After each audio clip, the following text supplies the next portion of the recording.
Bismillahirrahmanirrahim. Alhamdulillahilladzi a'azzana bil Islam wa akramana bil iman wa faddalana bil Qur'an. Allahumma shalli wa sallim wa barik ala sayyidina Muhammadin sallallahu alaihi wasallam wa ala alihi wa ashabihi al-kiram, amma ba'd.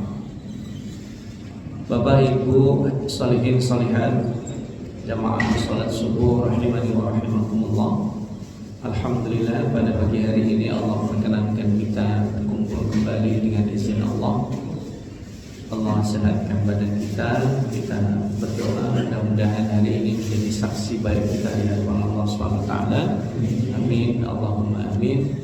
InsyaAllah kita lanjutkan di halaqah yang ke-441 ini untuk melanjutkan surat Yasin, tadabbur surat Yasin ayat 13 sampai ayat 27. Kita sudah mulai surat Yasin pada Jumat yang lalu tentang misi kerasulan Nabi Muhammad SAW, dan sudah pasti dalam setiap risalah yang disampaikan oleh beliau dan juga oleh para rasul mendapatkan tanggapan yang berbeda.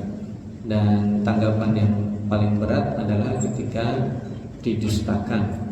Maka Allah menegaskan kebaikan itu hanya bisa bermanfaat bagi orang-orang yang mengikuti dzikr, dan yang kedua adalah wa khasyiyar rahman. Kita sudah membahas kemarin apa makna takut terhadap Ar-Rahman. Kita ini takut kepada orang yang kejam, pada orang yang jahat, pada orang yang keras. Itu pada sesuatu yang logika secara umum kita pahami. Tapi Allah menginginkan kepada kita, ketakutan kita itu semestinya kepada Zat yang Maha Rahman, yang ketika memberi tidak didasarkan dengan rasa cinta dan kasih sayang, maka itu akan lebih menakutkan, karena akan menjadi rutinitas yang kering tanpa adanya ruh. Nah, kira-kira itu ya.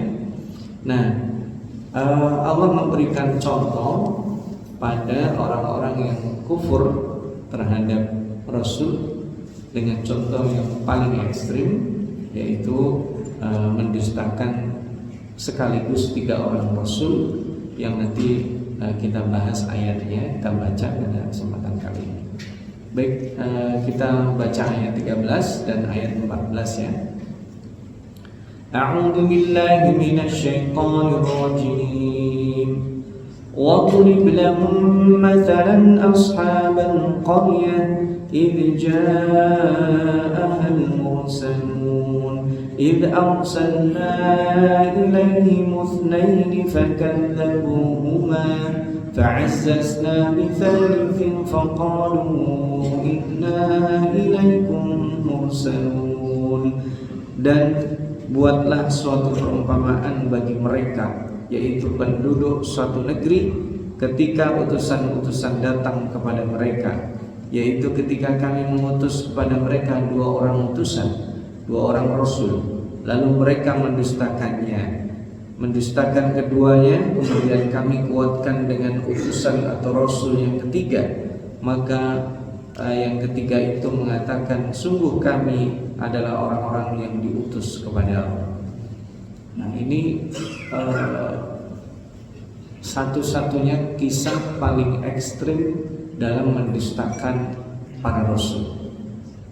Nah, umumnya biasanya kaum-kaum terdahulu itu mendustakan Rasul ya satu, tapi ini menandakan paling ekstrim. Kenapa Allah mengisahkan ini? Supaya menguatkan Nabi Muhammad SAW. Nah, kisah-kisah yang paling ekstrim itu tidak selalu kita ceritakan. Misalnya kita mendidik kepada anak kita, kalau terlalu sering kita ceritakan pada satu yang ekstrim, anak-anak kita akan paranoid.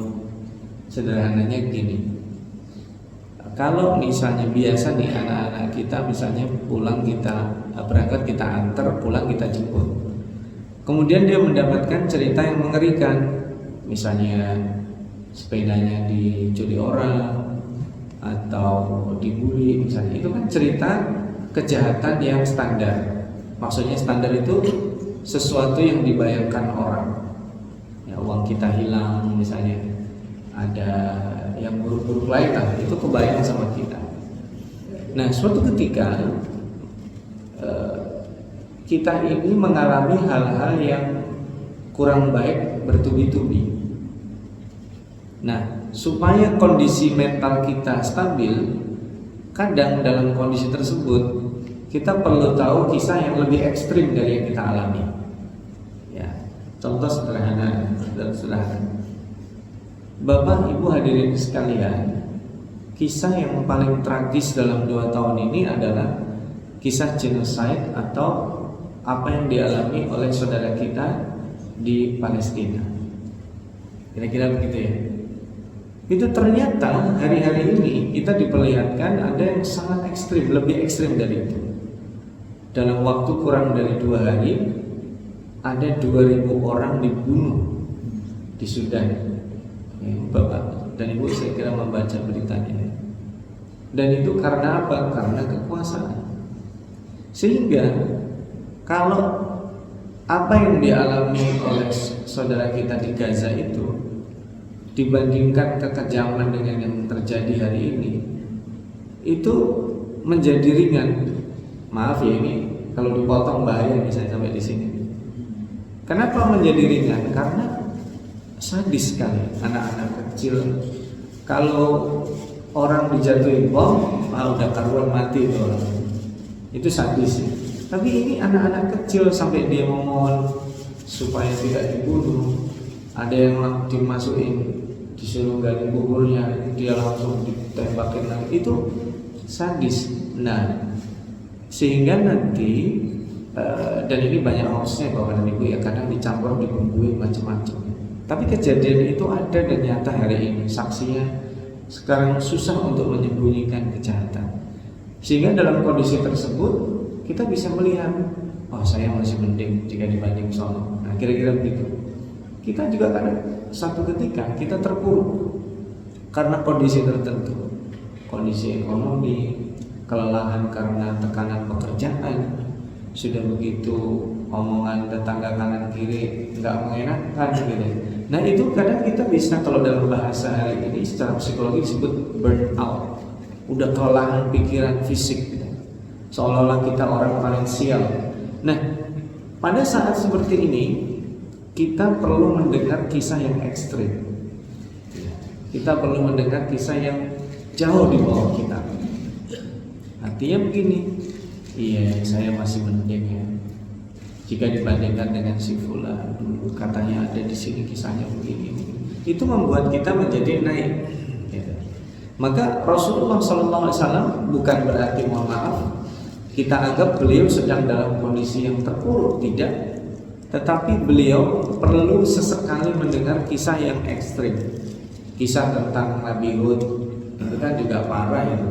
Nabi Nuh, ya, kisah tentang Nabi Ibrahim perjuangannya, kisah tentang nabi-nabi yang didustakan. Tapi nanti beliau dikisahkan orang-orang seperti Nabi Sulaiman. Nabi Sulaiman kan nerusin apa yang dibangun oleh bapaknya. Selalu ada kisah yang bagus, enak dilihat, diceritakan, tapi tidak sedikit kisah yang tidak bagus. Nah kali ini kisah yang ekstrim sekali. Ya, kenapa? Karena Allah mengirim utusan pada satu kampung namanya Ashabul Qaryah. Ini penduduk kampung yang dalam buku-buku tafsir disebut Antokia. Antokia itu ada di perbatasan antara Syria dan Turki. Ya, Bapak dan Ibu kalau sekarang cari juga ada namanya Antokia ya. Kurang lebih di sana ya. Dan ini masanya adalah pasca Nabi Isa alaihissalam. Jadi kalau kita melihat di dalam buku-buku tafsir, bahwa yang dimaksud di sini adalah daerah di Antokia, dan kemudian yang disebut Rasul adalah Rasul yang diutus setelah Nabi Isa. Oh, setelah Nabi Isa, sebelum Nabi Muhammad ada Rasul? Ada. Kok nggak disebutin namanya? Ya kita dikasih sekelumit ceritanya. Gitu. Nah, ada pendapat lagi yang mengatakan bahwa Rasul yang 3 itu adalah murid-muridnya Nabi Isa. Jadi mereka diutus kepada Al-Qaryah ini, Ashabul Qaryah sekaligus. Nah, kenapa sekaligus? Karena mereka ini melakukan tindak kejahatan yang menurut Allah SWT tidak bisa ditangani oleh satu orang. Kira-kira begitu. Loh, ada ya? Rasul diutus sekaligus, ada. Kita bisa melihat Nabi Zakaria, langsung anaknya juga Nabi Yahya. Nanti juga di zaman itu ada Nabi Isa setelahnya. Ini kan berdekatan. Nah, ini Rasul yang diutus adalah 3 orang dari Hawari Nabi Isa alaihissalam. Ya, ada yang mengatakan mereka, kalau bahasa hari ini ya, kalau bahasa dalam tulisan tafsir disebut Sam'un. Nah, bahasa hari ini disebut Simon ya. Nanti ada Yohanes ya, dan ada Paulus. Itu nama-nama dari Hawari Nabi Isa alaihissalam. Nah, tetapi kemudian Ibnu Katsir mengatakan bahwa riwayat ini Israiliyat, jadi tidak bisa dipertanggungjawabkan. Nah, daripada kita bingung siapa nama mereka, tidak ada di catatan sipil sebab kita tidak temukan dalam buku-buku sejarah, tidak usah kita pikirkan. Karena poinnya bukan nama mereka. Poinnya adalah Allah mengirim 3 rasul sekaligus. Bagaimana cara mengirimnya? Nah, ini dia. In arsalna ilaihim itsnain. Allah kirim 2 orang. Pertama berarti 2 orang dikirim sekaligus ke desa tersebut. Fakadzabuhuma, dan didustakan oleh penduduknya. Fa'azzazna bitsalitsin, maka Allah kirim rasul yang ketiga. Dan faqalu, dan mereka mengatakan inna ilaikum mursalun, kami utusan Allah. Tapi dijawab oleh penduduk kota tersebut yang disebut Ashabul Qaryah. Kenapa tidak mengatakan Madinah misalnya? Karena ini Qaryah. Tetapi meskipun Qaryah, mereka ini berada di tengah-tengah kota. Ada yang mengatakan begitu. Mereka berada di pusat peradaban saat itu. Disebut Qaryah karena sebenarnya mereka tidak banyak. Nah, ada banyak cerita secara linguistik kebahasaan, saya tidak mengupas itu karena nanti takut berkepanjangan. Nah, jawaban mereka singkatnya, qalu ma antum illa basyarun mithluna wa ma anzala ar-rahmanu min syai'in in antum illa takdzibun. Mereka penduduk negeri itu menjawab, kamu ini hanyalah manusia seperti kami, dan Allah yang Maha Pengasih tidak menurunkan sesuatu pun, kamu hanyalah pendusta belaka. Loh, malah mereka mendustakan. Nah, kalian mah manusia sama seperti kita, doyan duit gitu. Kira-kira begitu. Manusia seperti kita ya, kadang-kadang nipu. Nah, ini bahayanya. Bahaya standar melakukan penyamaan kondisi orang lain dengan kita dan sebaliknya. Misal hari ini, ketika di negara kita korupsi itu biasa, bukan biasa dalam artian ya faktanya kan begitu, dikit-dikit ada berita korupsi, dikit-dikit ada berita korupsi, dan memang di mana-mana. Sehingga kemudian ketika ada orang baik menasihati kita, adalah gak usah munafik. Di negara kita anak kecil aja tahu duit, caranya gitu. Ya, udahlah gak usah munafik, doyan duit juga. Nah, ini bahaya ketika ada tindakan kemungkaran lalu kita menganggap semua orang kayak begitu. Jadi seolah-olah kita samakan bahwa tidak ada orang baik lagi di negeri ini. Itu bahaya. Mereka kan gitu, mungkin ya berzina, minum, menipu itu biasa, udahlah. Ma antum illa basyarun mithluna. Kalian itu sama seperti kami manusia. Makan juga, minum juga, suka duit juga, kira-kira begitu. Dan itu kerusakan yang paling buruk ketika orang itu sudah dengan enteng aja. Udahlah, gak usah suci di sini mah udah biasa. nipu-nipu gitu, markup anggaran itu biasa. Ya, dia buat apa namanya, memarkup anggaran itu udah biasa sekali. Project ini biasanya misalnya 200 juta, kalau jujur janganlah tulis 200 juta, kita nggak dapat apa-apa, nggak makan kita, nggak bisa kita jalan-jalan. Buatlah itu 500 juta, dibuatlah itu 500 juta. Nah, kalau seperti itu sudah biasa, akut penyakit sosialnya. Ketika orang udah biasanya, di negara kita udah mulai biasa nih, mohon maaf, ada orang punya anak tidak ketahuan bapaknya, ya biasa dia diwawancarai televisi, di sosial media, di TV-TV. Kadang tanpa sengaja itu melintas di beranda sosial media kita. Loh, kayak gini kok bangga orang berbuat jahat gitu ya, orang berbuat zina tapi bangga sekali. Itu mengerikan. Dan kondisi yang kita alami hari ini itu sama dengan kondisi yang dialami Ashabul Qaryah saat itu. Maka Allah turunkan itu langsung 3 sekaligus. Nah, ketika 3 itu didustakan, mereka menjawab, saya lanjutkan lagi. Qalu rabbuna ya'lamu inna ilaikum lamursalun. Mereka mengatakan, Tuhan kami mengetahui sesungguhnya kami adalah utusan-utusannya kepadamu. Yang tahu utusannya itu atau bukan kalian, tapi kami. Nah, kata-kata Rabbuna ya'lam itu menandakan bahwa orang ini ikhlas. Karena di zaman sekarang ini kita itu bisa drop secara mental kalau dijatuhkan seperti ini. Nanti itu juga yang dialami oleh Nabi Musa, Nabi yang paling representatif karena sering disebut namanya di dalam Al-Quran. Ketika dia mendakwahi Fir'aun mengatakan, Qala awalam nurabbika fina walida wa labista fina min umrika sinin. Dalam surat Asy-Syu'ara. Loh, kamu kan kami yang mendidik, yang ngasih makan, yang nyekolahin, besarin, bertahun-tahun di sini. Oh, itu kalau secara mental orang biasa udah diam itu. Coba kalau ada orang dia dari kecil dipelihara, sekolah disekolahin sampai S3 misalnya, pulang diberi jodoh, dikasih rumah, dikasih posisi dan jabatan. Orang ini pasti berhutang jasa. Dan itu yang dialami oleh Nabi Musa serta tidak sedikit dari kita. Hutang jasa itu berat. Nah, kalau kita misalnya berhutang jasa sama orang yang zalim, itu lebih berat lagi. Aduh, enak, saya disekolahin sama dia. Oh, saya dikasih rumah sama dia.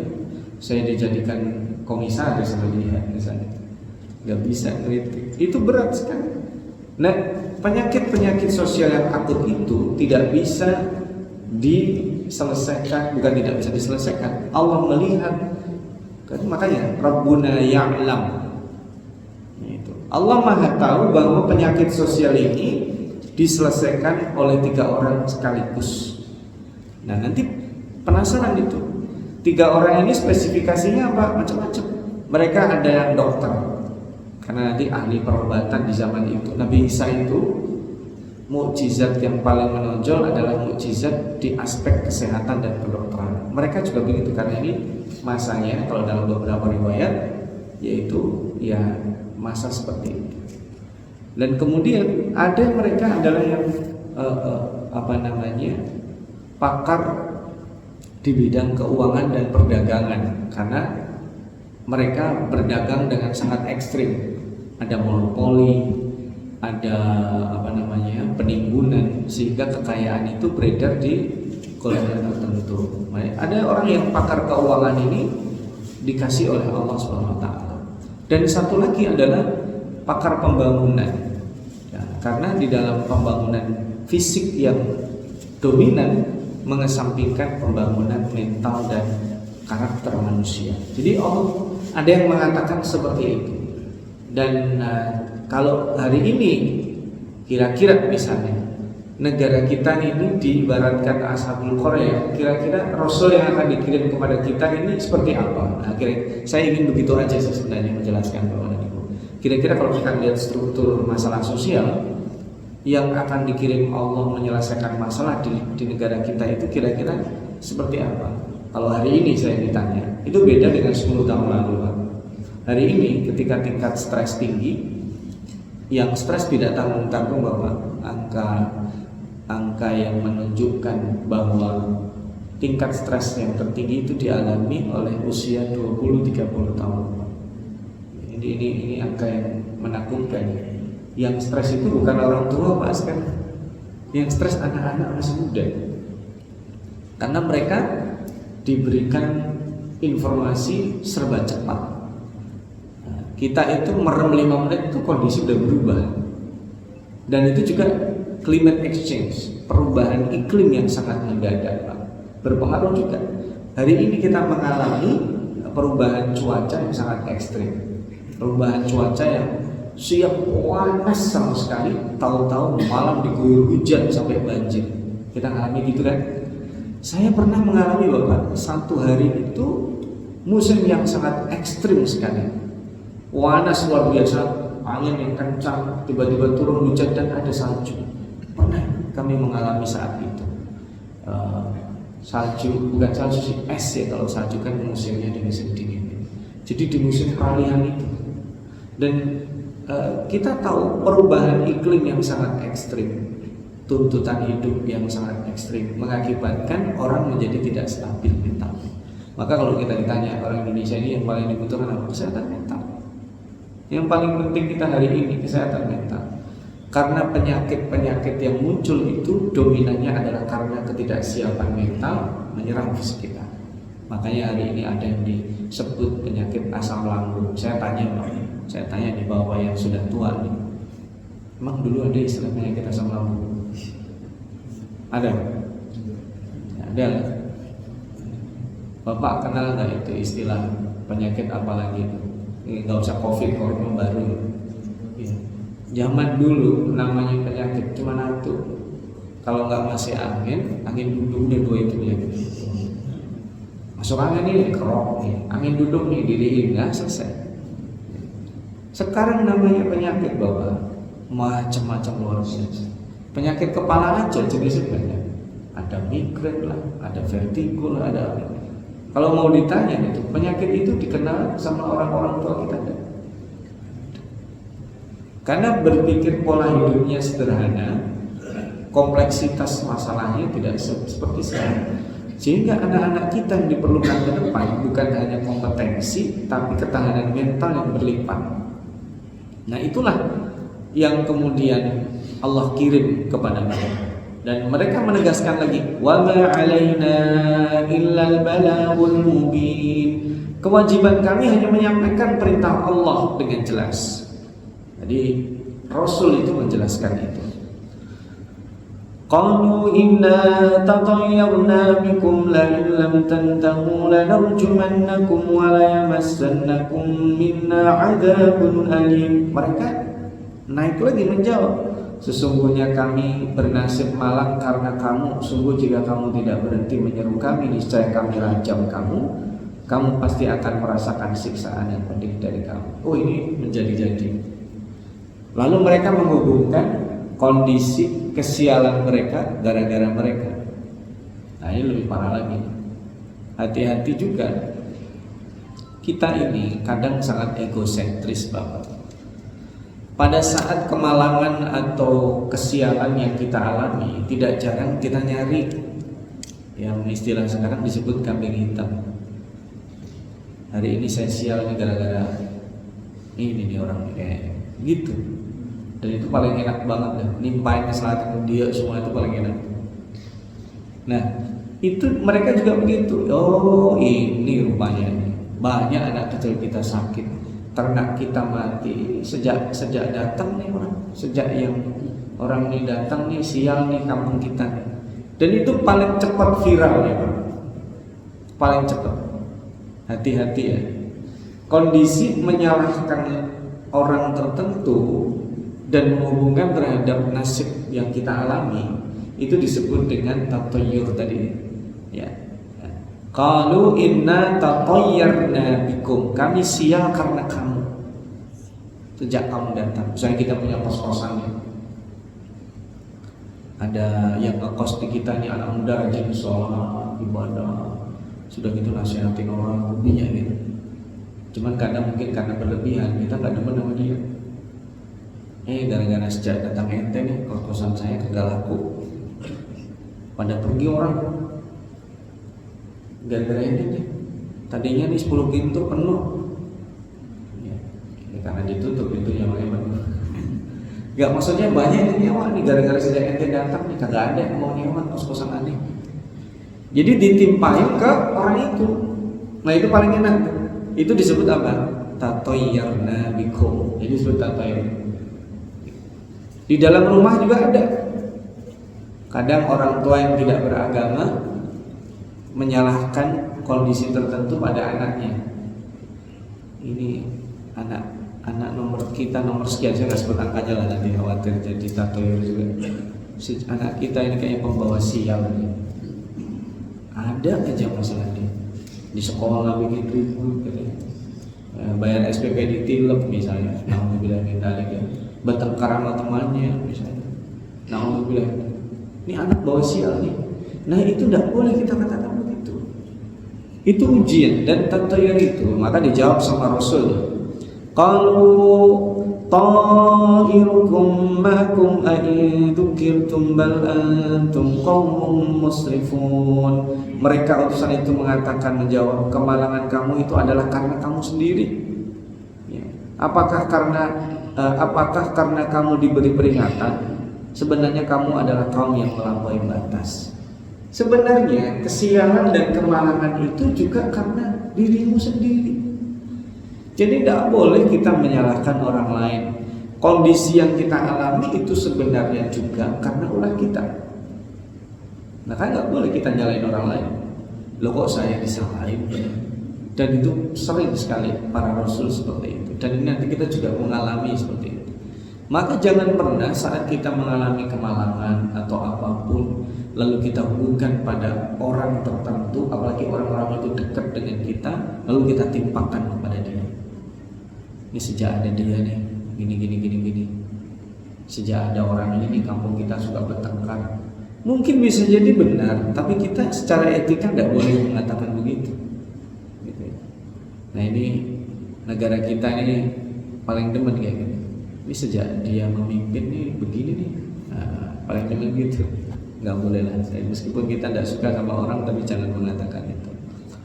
وجاء من أقصى المدينة رجل يسعى قال يا قوم اتبعوا المرسلين. Datanglah dari ujung kota seorang laki-laki dengan bergegas dia mengatakan, wahai kaumku, ikutilah utusan-utusan itu. Nah ini menarik Bapak. Ini laki-laki ini dalam buku-buku tafsir disebut Habib An-Najjar namanya ya. Disebut An-Najjar karena dia tukang kayu. Min aqsal Madinah. Nah ini dibalik Pak.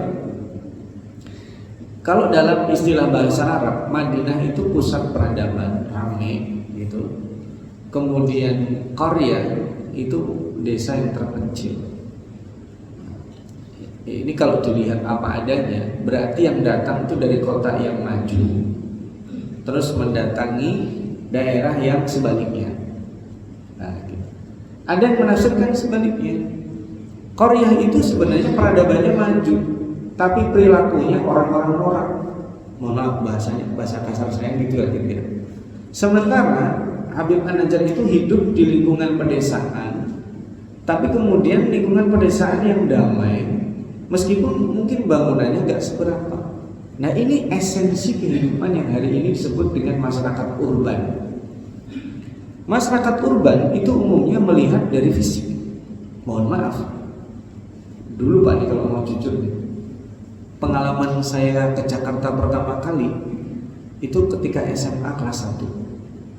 Saat saya datang ke Jakarta pertama kali kami dapat tugas dari guru untuk ngambil bantuan mushaf terjemah ya, dari kedutaan Saudi dan dari Libya, saat itu masih di Salemba ya, untuk diberikan kepada kaum muslim di musola-musola. Karena kami dulu waktu SMA itu diterjunkan ke kampung-kampung jauh yang di pegunungan itu, di Gunung Merapi di Jawa Tengah itu ya, untuk melakukan dakwah di SMA pada waktu itu.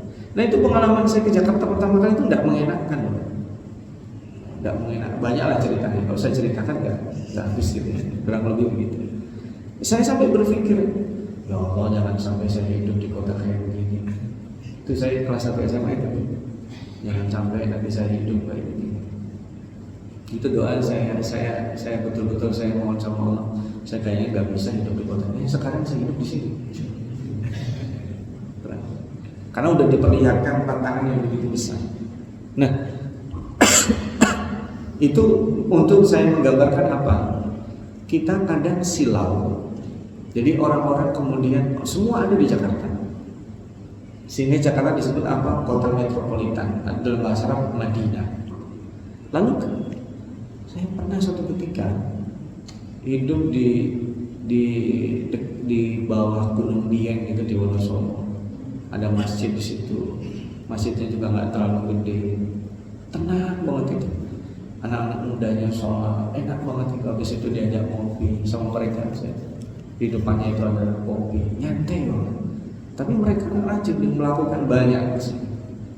Jadi bisa jadi mereka itulah disebut dengan Madinah. Suasana tamadun, peradaban. Meskipun di situ gedung-gedung nggak ada. Untuk narik uang jauh. Yang zaman itu belum ada mobile banking, masih ATM kan. Gitu. Butuh apa-apa nggak bisa bayar, nggak ada istilahnya pesan makanan online itu nggak ada. Gitu. Karena uang situ saking banyaknya orang jualan. Nah, bisa jadi tafsirannya kayak begitu. Kalau mau ditafsirkan apa adanya, ini orang terbelakang kampungnya. Nah, Habib An-Najjar ini kenapa dia bergerak? Dari mana dia kenal 3 orang ini? Rupa-rupanya 3 orang ini sudah pernah singgah di tempat dia. Dan sangat terkesan karena anaknya itu sakit, ya intinya sakit parah lah. Dan dengan izin Allah disembuhkan sama dia, sama 3 orang ini. Lalu kemudian diajak beriman, dia beriman. Dia tahu ini serius, bukan tukang obat. Kan kayak gini-gini kadang dilecehkan, tukang obat itu misalnya. Ini serius. Maka dia lihat ittabi'ul mursalin, ittabi'u man la yas'alukum ajran wa hum muhtadun. Ikutilah orang yang tidak meminta imbalan kepada mereka adalah orang-orang yang mendapatkan petunjuk. Ini akhir juz 22 ya. Lalu kita geser juz 23. Wa ma liya la a'budu alladhi fatarani wa ilaihi turja'un. Dan tidak ada alasan bagiku untuk tidak menyembah Allah yang telah menciptakanku dan hanya kepadanya lah kamu akan dikembalikan. Jadi ini bayangkan 3 rasul didustakan, 1 orang yang sudah mengetahui siapa mereka didatangkan dari Aqsal Madinah. Mungkin karena terbatas waktu, Bapak nanti membayangkan saja. Ini Ashabul Qaryah. Qaryah itu kalau dalam bahasa asli bahasa Arab disebut desa. Aqsal Madinah itu kota yang jauh. Yang seperti saya jelaskan tadi, ibaratnya ini mohon maaf, ini di daerah yang sangat jauh di Kabupaten Bekasi, bukan kota Bekasi ya, atau sangat jauh di wilayah Kabupaten Bogor, bukan kota Bogor, karena Bogor itu gede sekali, wilayah yang jauh sekali, yang masih ada listrik juga susah, internet susah di situ. Nah, Aqsal Madinah ini orang Jakarta, kesono. Itu kalau tafsiran secara literal gitu ya. Ini orang yang di sana ini orang tidak mau maju, didakwahi oleh 3 orang rasul ini. Nah kalau mau dibalik tafsirnya kayak saya tadi, ini di pusat kota, tapi perilaku orang-orangnya, perilakunya kayak orang tidak terdidik. Sementara Habib An-Najjar ini dia di pedesaan yang dia sendiri profesinya An-Najjar, tukang kayu gitu ya. Lalu mendatangi karena dia sudah tahu siapa 3 orang ini. Dan dia mendakwahkan tadi, saya itu hanya menyembah, tidak menyembah kecuali Zat yang menciptakanku dan kita akan kembali ke sana. A'attahidu min dunihi alihatan yuridinir rahmanu bidurrin la tughni anni syafa'atuhum syai'a syafa'atuhum syai'an wa la yunqidhun. Mengapa aku akan menyembah Tuhan-Tuhan selainnya? Jika Allah yang Maha Pengasih menghendaki bencana terhadapku, pasti pertolongan mereka tidak berguna sama sekali bagi diriku, dan mereka juga tidak dapat menyelamatkanku. Jadi ini konsep tauhid yang juga diajarkan oleh 3 rasul itu disampaikan lagi sama Habib An-Najjar ini. Inni idzan lafi dhalalin mubin. Kalau itu aku lakukan, aku tersesat. Karena dia mengetahui hakikat Tuhan itu siapa, yang menciptakanku, yang memberiku, yang mendidikku, yang memeliharaku. Ini esensi penting bahwa kita dalam kondisi sesukses apapun, atau sebaliknya kita dalam kondisi seburuk apapun, kalau tidak pernah kehilangan Allah, aman. Sehingga kita tidak pernah mendramatisir masalah, dan itu yang membuat kita tenang.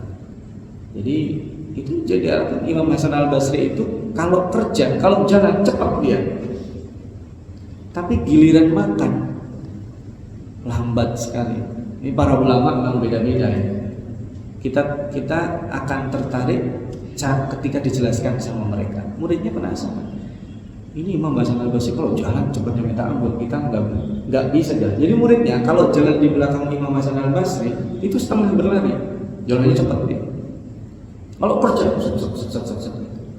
tapi kalau pas diajak makan, yang lain udah selesai, udah nambah, dia masih ditanya, Imam, kenapa Anda kalau kerja cepatnya minta ampun, tapi giliran makan kok nyantai gitu? Ya, dijawab sama beliau, murid-muridku, pekerjaanku itu tidak akan dikerjakan oleh orang lain. Terus kata beliau, tapi rizkiku juga tidak akan dimakan oleh orang lain. Maka pekerjaanku harus saya selesaikan.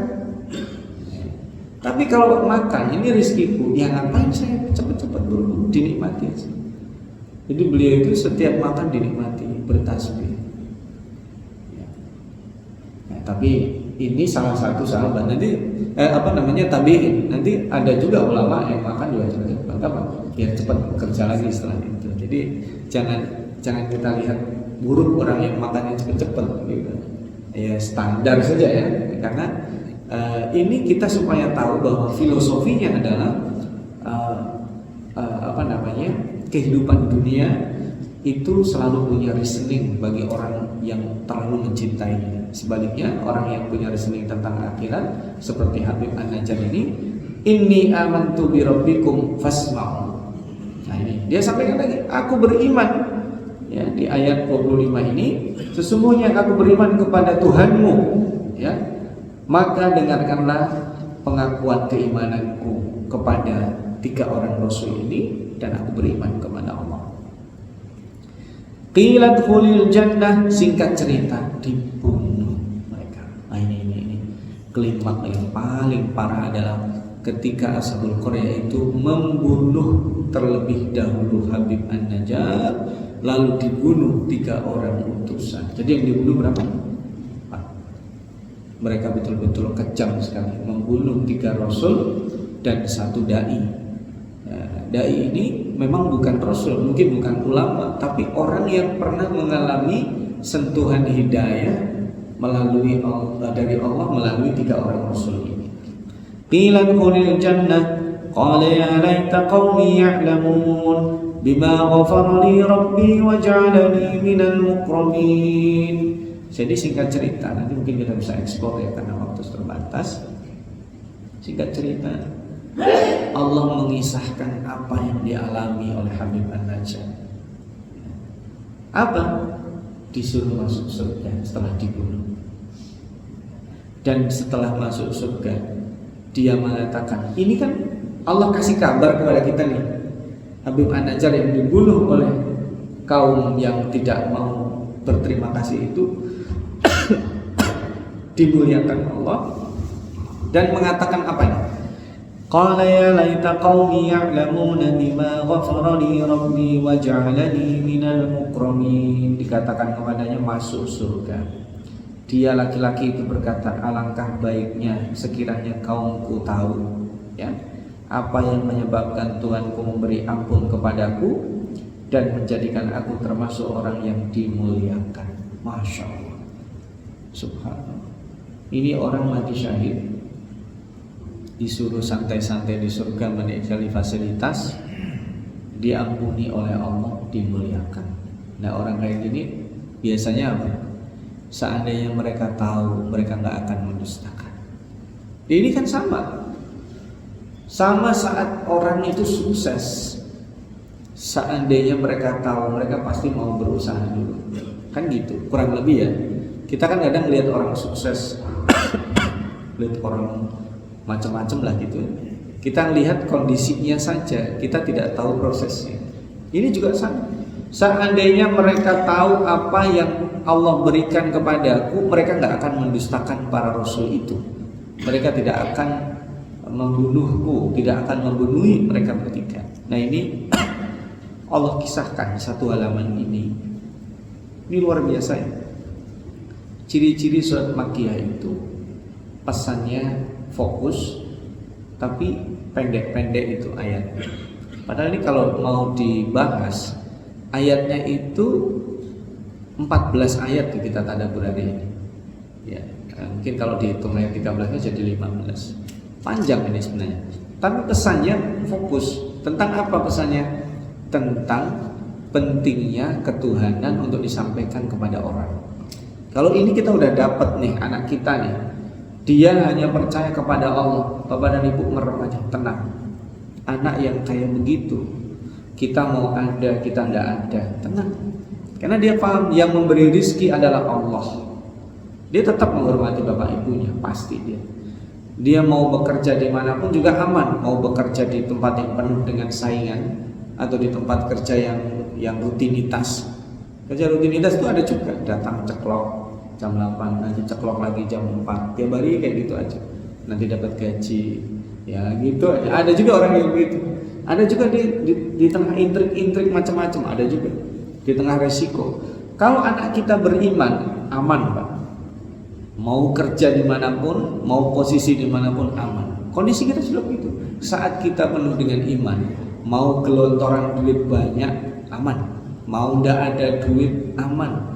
Mau cuman ada kecap sama sambal, aman. Mau ada nasi kebuli ya tiap hari ya, kambing guling, mau guling-gulingnya doang juga nggak apa-apa. Nggak apa-apa. Jadi kenapa? Karena tahu esensi ketuhanan. Tapi kalau udah buruk, orang ketuhanannya nggak ada, kesialan dia timpakan kepada orang lain. Saat dia sukses, dia merasa dia bangga. Nah ini yang paling buruk. Nah, apa yang dialami Ashabul Qaryah setelah ini? Ikuti seri berikutnya, itu kalau kita insya Allah nanti kita bahas pada ayat ke-28 apa yang dialami oleh Ashabul Qaryah. Karena ini paling penting. Saya akan tutup sebagai lesson learn atau takeaway lesson yang kita bawa pulang Bapak. Saat kita diberikan orang baik, orang tua atau anak atau guru atau sahabat, syukuri. Dia pasti ada kekurangannya, tetapi itu nikmat Allah yang diberikan kepada kita. Syukuri sekali. Saat kita punya orang tua, karena kan kita orang tua makin aneh-aneh. Syukuri Pak. Saat kita diberi guru, ujiannya nanti diberi guru ketika kita dibuka sedikit aibnya oleh Allah. Kita diberi pemimpin yang baik, tapi nanti ada juga dibuka kekurangannya oleh Allah. Saat kita diberi sahabat yang dekat menyokong pada kita, nanti ada kalanya kita bertengkar dengan kita. Diberi kita suami atau istri, ada kalanya kita bertengkar hebat dengan dia. Maka syukurilah itu. Sebagaimana Allah kirim nih 3 sekaligus. Bayangan kita, orang dikirim 3 rasul sekaligus, harusnya bersyukur. Di tempat lain aja 1 orang kadang ada kadang tidak, gitu kan?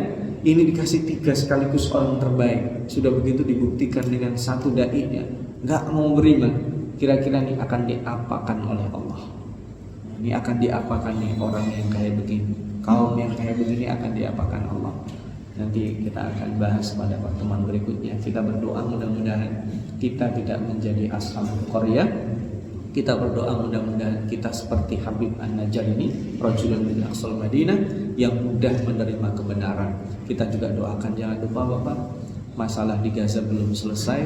Saudara-saudara kita di Sudan juga dicoba dengan orang-orang yang serakah, orang-orang yang matanya kelilipan kekuasaan sehingga memudahkan mendolimi bahkan membunuhi saudara-saudara kita. Kita doakan mudah-mudahan mereka diberikan kebaikan oleh Allah, yang meninggal ditulis sebagai syuhada, yang sakit disembuhkan, demikian juga anak-anak kita yang menuntut ilmu, mudah-mudahan Allah berikan ilmu yang bermanfaat, kita dijaga kesehatan lahir dan batin, dijauhkan dari hal-hal yang membahayakan iman dan agama kita serta dunia dan akhirat kita. Qul qouli hadza, mari kita tutup dengan doa kafaratul majlis. Subhanakallahumma wa bihamdika asyhadu an la ilaha illa anta astaghfiruka wa atubu ilaik. Wassalamualaikum warahmatullahi wabarakatuh.